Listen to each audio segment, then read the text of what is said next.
إسلام مسلمان عزيزان أم إسلامي منوتو كعبادة أكين بخوا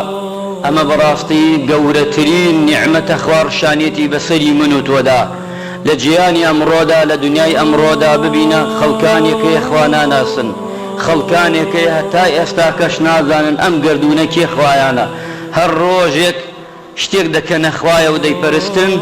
وهر روجكش ببينا ببرچاوي همو مانوا دەسەڵاتی پەروەردگار چۆن دەردەکەوێ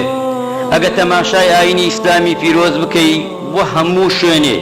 بۆ هەموو کاتێ بۆ هەموو خەڵکێک ڕەنگێک نەوعێک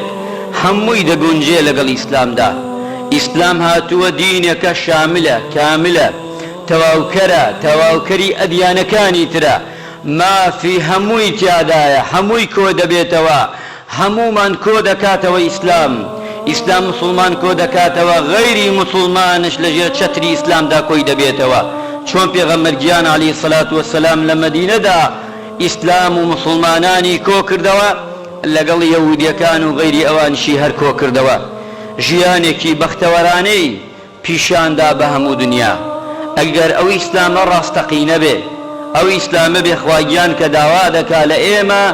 ئێمە پێشکەشی خەڵکی بکەین ئەوە گرنگە. ئەگە تەماشاکەی مسلمان